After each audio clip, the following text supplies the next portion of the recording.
appearance, about your self-esteem, about sex. Yeah, all of these things. He's going to be activating those buttons for you. Yeah, and I don't know what to ask him anymore. I ask him a question or give an opinion, and I don't know if he's going to shoot me down or listen to me. You know, it's like. But you need an umpire. Do you know what I mean? I do. An arbitrator.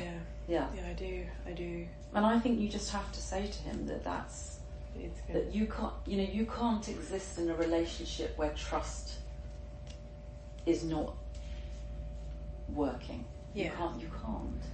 No, I agree. Whether he thinks you're a crazy woman and it's all nonsense or not. Yeah. Well, he never lets me say it all, because as soon as I start saying stuff, he just shoots it down. Right? So maybe if he has to sit and listen to the impact of some of the stuff that he comes out with, then... Do you spend any time together at the moment? Not really. Like, he'll hobbies, interests? No, nothing. So his view when I get upset is that I need to go and find a hobby, and I'm like, well, if I do that, I will never see you, because I work all week, and so when he's at home, he plays golf, and then he comes home and he'll go and play on his computer game for several hours at a time, and then he'll come down. Do you eat together? No, I'll cook dinner because he won't. Together? We sleep in the same room. Yeah. Do you cuddle and kiss? No, we used to, but like nothing like that at all. Since when? If I'm honest, a really long time. I probably noticed it more so in the last year. Okay. Yeah. So I mean, those are things, if you like, those are objective things that would demonstrate that the relationship is not in good health, right? Yeah. You're not talking, you're not having any intimacy of any kind, and I'm not just talking about sex, but even just holding hands, kissing, cuddling. Nothing like that. Yeah. You're not spending time together. And when you are spending time, you're in conflict. So I think I would stick to the facts with him rather than the interpretations. Yeah. Because he may say, if you say to him something like, I don't trust you, I think you're going behind my back, he'll just say you're a crazy woman. Yeah, which is what comes out in standard quip is... Yeah.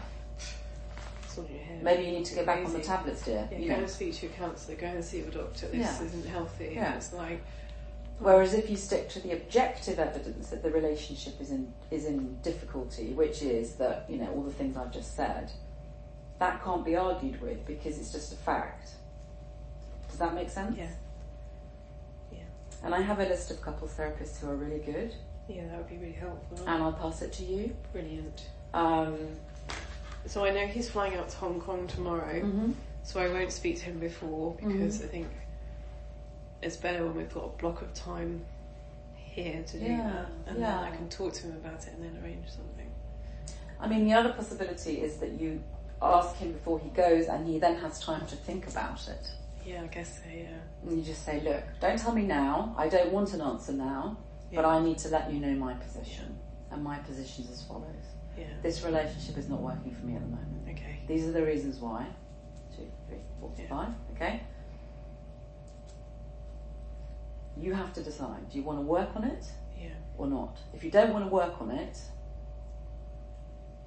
then we've got then we've got a problem. Something like that. A phrase like "we've got a problem" is good because it's ambiguous, but he knows what that means. If you do want to work on it, I really want to work on it. But let's just check that out. Do you really want to work on it? Yeah, you do. Okay, perfect. I think so. Yeah, well, that's great. Okay, Okay, so that's a really clear message. Yeah, like that. Okay, I will do that. I won't do it this evening because I'm going out after work, so I'll wait tomorrow. I know he's at home tomorrow morning, so I'll just talk to him about it then. Yeah. I think that would be good. Yeah. Because you don't want anything holding you back now. No, I know. I feel different as a person. I feel happy. I feel so calm. I mean, bloody hell, I never would have done any of this stuff. The recording, stood up at a partner conference the other week and did 8 sessions of presenting.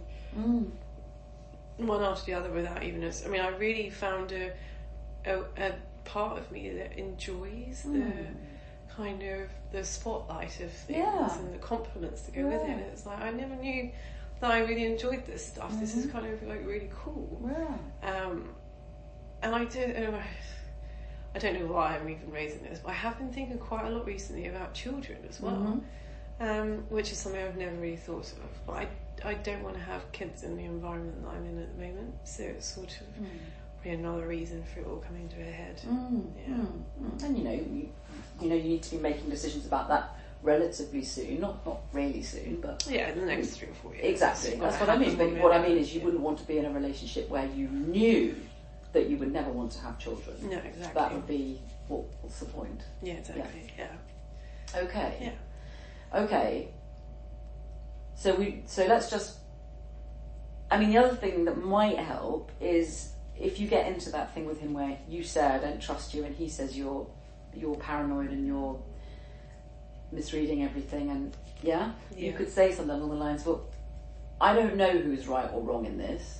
Yeah. Let's go and get some help and find out. Yeah. So instead of saying, no, actually it is you. You are cheating. You are going behind my back. You are lying about where you are. You just say, look, I have my position. You have your position. Let's get someone to help us to work out what's going on. Yeah. It's kind of neutral. No, I think that's a good way of doing it, because he knows that hurts me. So it sort of destabilises me as soon as that comes out of his mouth. It's like, oh. So I think there's something in that of kind of going, fine, well, I'll quite happily have an assessment if you want to check my level of grace when I wouldn't be doing the job I'm doing, or like I'm able to hold any form of friendship or relationship if what he's accusing me of is actually real, right? But anyway, so that's the Matt trust side of things. Okay, so I will raise that with him. Let's think about work then. The work trust is a totally different world, right? Okay. So it's nothing, it's like absolutely nowhere near it. So my definition of trust in the world of work is just that there's always, I mean, it's political, it's always going to be political, but it's these behaviours that you see occurring all of the time. Is you either have a stream of people that are all trying to work together and kind of get on and deliver, and then every so often you come across a team of people who, like, for whatever reasons, will just kind of run off and do their own thing and will be transparent, which I don't like that, because I think actually, you know what are you doing that means you don't want other people to see?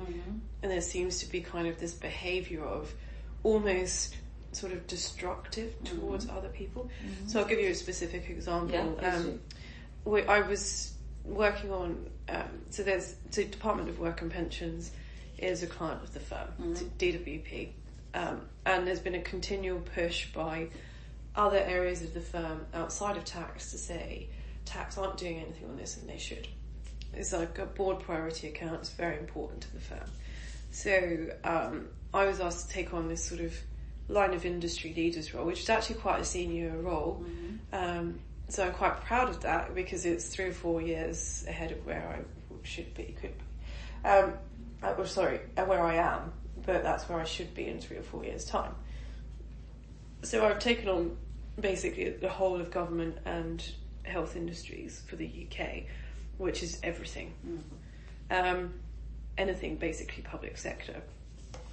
So DWP reached out to the senior partner and asked them for some tax help. The senior partner reached out to me and asked me to put them in contact. I put them in contact with the partner that runs the relevant team in tax, a chap called Julian, who works with a chap called Sean, and a lady called Deborah. And Julian's response was, I'm not going to help on this. It's like, okay, fine, well, it's a board priority account, don't have resource. This was in the summer. It's like, fine, whatever. If you don't want to do it, don't do it. Like, what do you want me to do with that? And then, pre-Christmas, DWP reached out again for some help, because they had quite a significant tax assessment. So I reached back out to Julian and to Sean and to Deborah, and they went, yeah, we'll help. And I said, great, well, I'll help. I'll put some resource into it. I just need you to put technical input into this, because, it's important. Fine. Deborah, with Julian's support, decided to bypass me at this point, go to DWP and ask for all work in relation to this, all tender stuff, to be routed to them, so cutting out every other person in PwC. So they then pulled together a tender, which was meant to be 50% technology, which is what I do, and 50% technical input, which is what they do. They pulled together a tender, basically proposing to do the opposite of what I would do.